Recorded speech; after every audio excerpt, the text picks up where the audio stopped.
please welcome on Dan O'Farrell. What's the story, everyone? Keeping well? How are we keeping?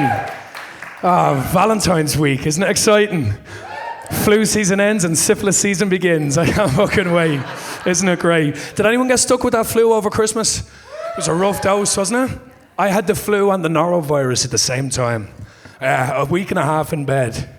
There's no worse combo, by the way, than loose bowels and a strong cough. Yeah. Every day lying in there just, not again? Yeah, not good. I had a lot of time for self-reflection while I was there, you know, New Year's resolutions coming up and all that. And, you know, while I was lying there on my deathbed, I was like, I'm quitting the drink. Now I feel fine, so I'm cutting back on the drink. That's the way that's going to work. Because I like the drink. Do we like the drink here? We love a drink. Yes, we do. You know, I like a drink. You can't take it from me. I need it. I need it.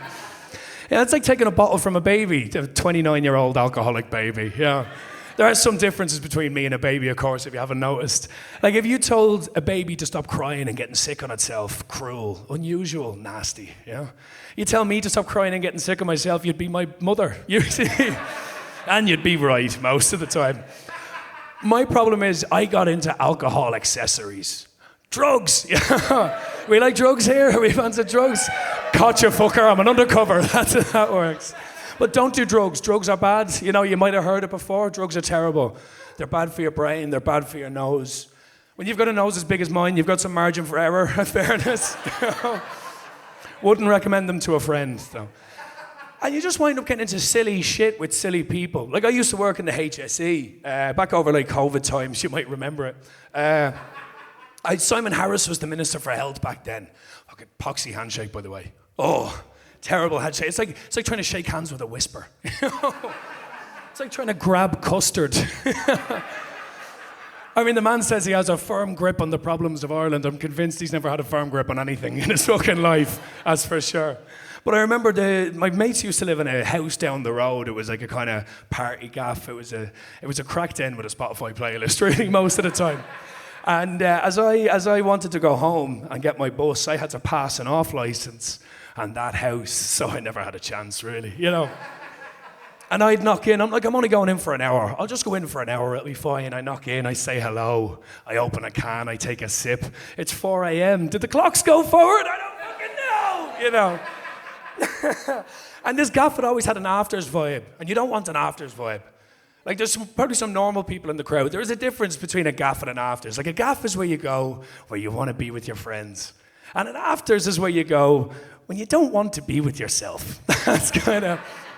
We're all just Peter Panning it out here, not wanting to face the ramifications of last night, you know?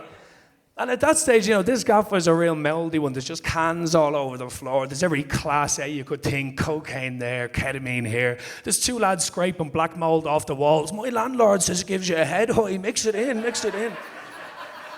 Real fucking degenerates, you know what I mean? There's people sniffing poppers. Do we know what poppers are? Are we a poppers crowd? Oh, there are some real filth bags in this group, right? Fantastic.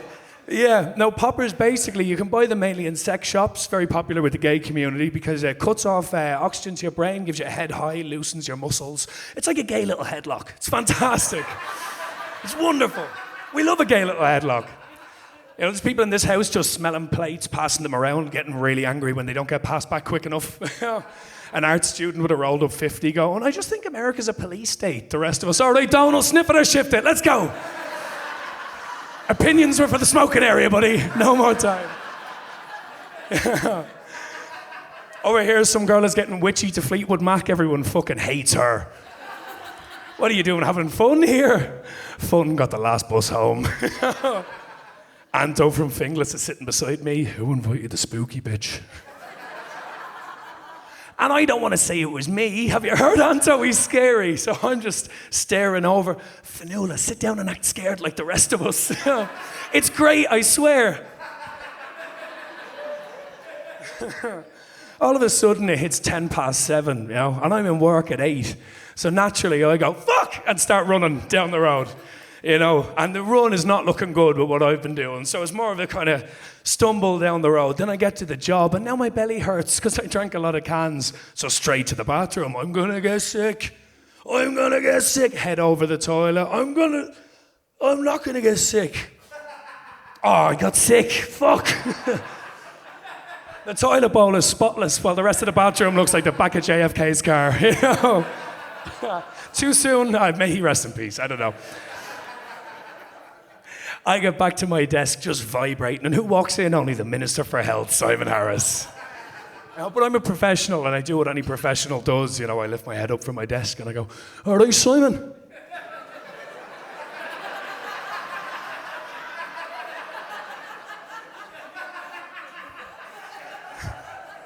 Credit to Simon Harris, and it's rare I'd say that, but he walks up to me. Hi, Daniel, it's been a while. How are you keeping? Good to see you. How's things?